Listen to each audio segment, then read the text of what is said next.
हरे कृष्णा। आज है ना हम लोग, मैं और प्रभु जी एक डिस्कस कर रहे थे कृष्णा का पास टाइम कि कैसे कृष्णा का बर्थडे रहता है और उनका एक फ्रेंड रहता है, वो उनके लिए एक फूल लेके आता है जो 3 कलर का रहता है, मतलब उसमें 3 पेटल होते हैं, तीनों अलग अलग कलर के होते हैं। कृष्णा बहुत खुश हो जाता है और कृष्णा बोलते हैं wow this is the best gift I have received. मतलब ये ब्रह्मांड के स्वामी हैं, बस वो छोटे से फूल से वो बहुत ज़्यादा खुश हो जाता है क्योंकि वो प्रेम से दिया होता है। तो और कृष्णा रिटर्न गिफ्ट के लिए जाते हैं नंद बाबा के पास, बोलते हैं कि रिटर्न गिफ्ट उनको देना है, तो मैं क्या दूँ।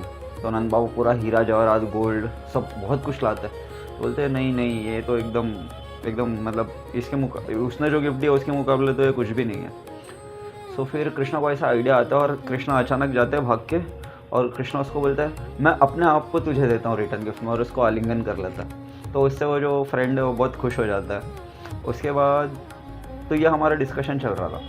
तो मैंने प्रभु जी को बोला कि प्रभु जी कितना रेसिप्रोकेट करता है ना कृष्णा अगर। तो प्रभु जी उसका रीज़न बताया।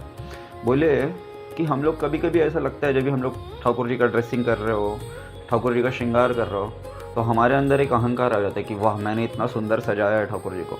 लेकिन हम लोग ये भूल जाते हैं कि इस सुंदर सजाने के पीछे जो हमारा बुद्धि है, जो इंटेलिजेंस है, वो भी कृष्णा ने दिया है, और जो मटेरियल है वो सारा कृष्णा के पास से ही आ रहा है।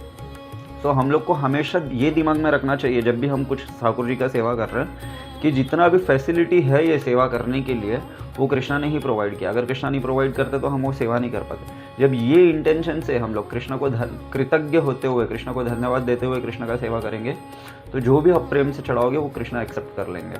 दूसरा है गुरु का शेल्टर लेना।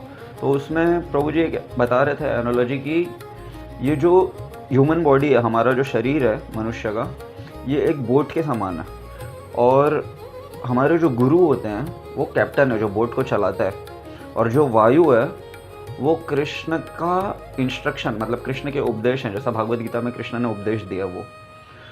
तो विंड के हिसाब से, विंड को फॉलो करके, मतलब वायु को फॉलो करके गुरु जो है वो अपना बोट टर्न करता है जहाँ भी चाहिए। इस तरह वो ओशन पार हो जाता है, मतलब जो समुद्र है वो पार कर लेता है। उसी प्रकार ये भौतिक संसार का समुद्र पार करने के लिए हमें गुरु का शरण लेना पड़ेगा। जो गुरु है वो कैप्टन है, तो वो हमारे जो नाव है, हमारा जो ह्यूमन बॉडी है, हमारा जो शरीर है, उसको जैसा विंड के इंस्ट्रक्शन को फॉलो करके गुरु ये करता है, कैप्टन करता है, वैसा उसी प्रकार भगवान के इंस्ट्रक्शन को फॉलो करते हुए गुरु हमारा जो मटेरियल बॉडी है उसको इस तरह से सेवा में लगाएंगे ठाकुर जी के, या इस तरह से हमको गाइड करेंगे कि हम लोग इस भौतिक संसार के समुद्र को पार कर पाएंगे। हरे कृष्णा।